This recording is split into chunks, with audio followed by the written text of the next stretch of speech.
Sahabat hikmah di balik kisah, kasus penemuan bayi selalu menarik perhatian. Sama halnya seperti warga desa Kaserangan, Kecamatan Pontang, Serang, Banten, yang digegerkan dengan ditemukannya bayi yang terbungkus selembar kain tergeletak di tengah sawah. Saat ditemukan, bayi berjenis kelamin laki-laki tersebut masih hidup. Sang bayi dibersihkan oleh warga dan langsung dilarikan ke puskesmas untuk mendapat perawatan. Polisi yang melakukan penyelidikan terkait kasus ini akhirnya menangkap pelaku. Mirisnya, pelaku pembuangan bayi laki-laki ini adalah ibu dan nenek sang bayi.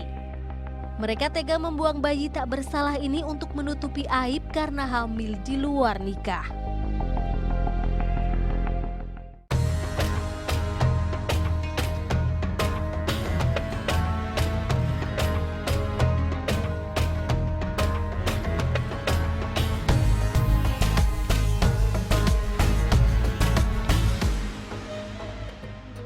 Assalamualaikum warahmatullahi wabarakatuh. Waalaikumsalam warahmatullahi Selamat pagi sahabat hikmah. Senang sekali kita berjumpa lagi kali ini bersama saya Rahmah Ayuningdia dan sudah ada Ustadz Fikri Haikal MZ.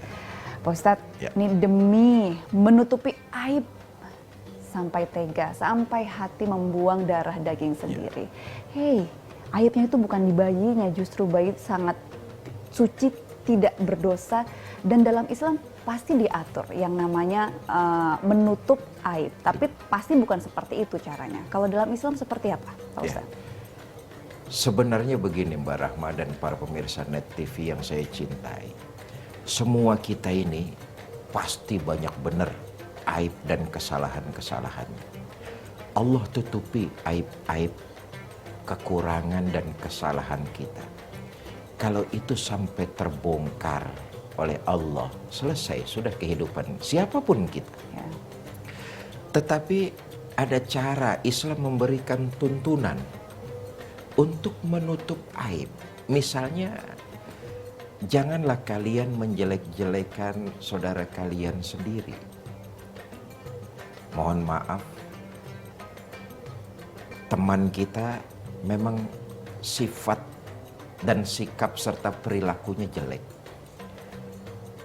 Harus kita kasih tahu dengan cara berdua. Kamu ini sebaiknya jangan begini, jangan begitu. Hendaknya harus begini, begitu. Tapi itu diobrolkan secara berdua. Tapi tidak boleh kemudian kejelekannya itu disiarkan kemana-mana. Aibnya itu dibuka kemana-mana. Ini dosa. Baik, buat kita yang menyebarkan aib itu jelas merupakan dosa. Tapi kewajiban kita, Islam memberikan tuntunan harus diperbaiki. Caranya dengan ngobrol sama orang yang bersangkutan.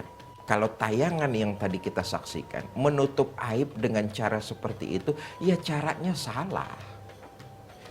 Bukan bayinya yang dianggap aib, tapi perbuatan ibu bapaknya yang dianggap aib. Bayinya tidak aib. Semua bayi itu terlahir suci, tidak punya kesalahan dan dosa.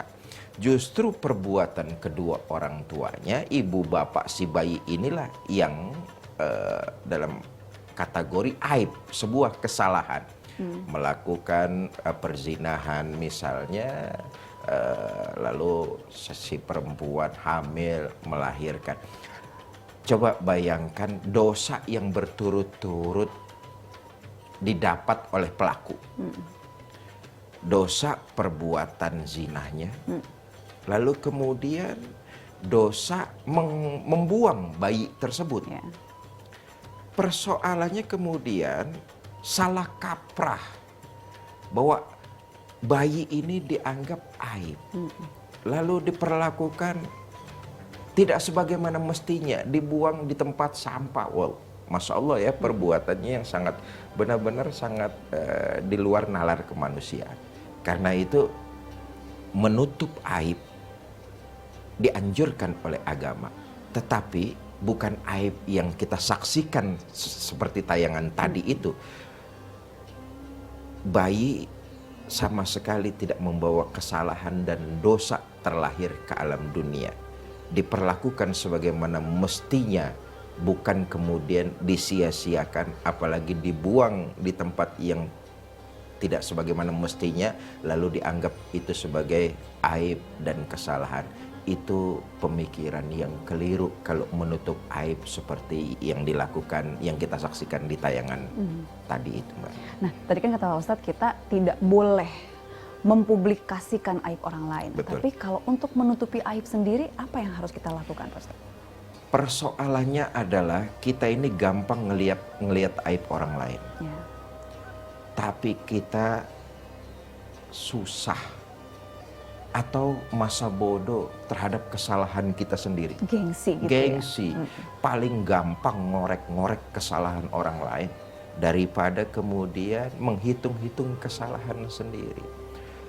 Sejujurnya agama memberikan tuntunan orang yang cerdas adalah orang yang mampu melihat kesalahan diri sendiri, lalu memperbaikinya untuk bekal hari esok.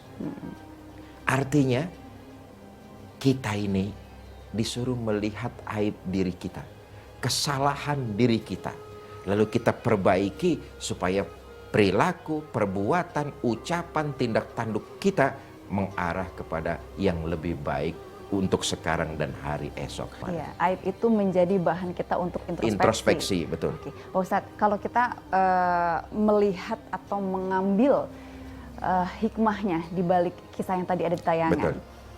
pasti juga kemudian ada yang bikin penasaran nih Pak Ustadz. Ya. Kalau berdasarkan cerita yang tadi, ketika ada pasangan nih Pak Ustadz ya, kemudian terjadi hamil di luar nikah. Betul.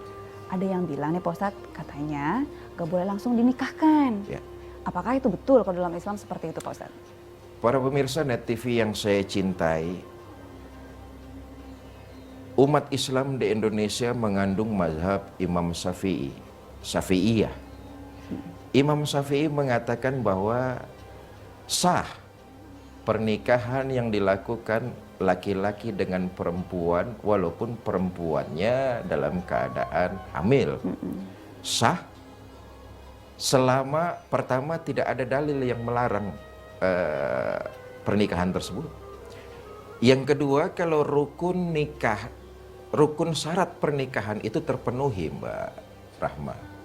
Ada mempelai pria, ada mempelai wanita, ada saksi, ada wali, dan seterusnya.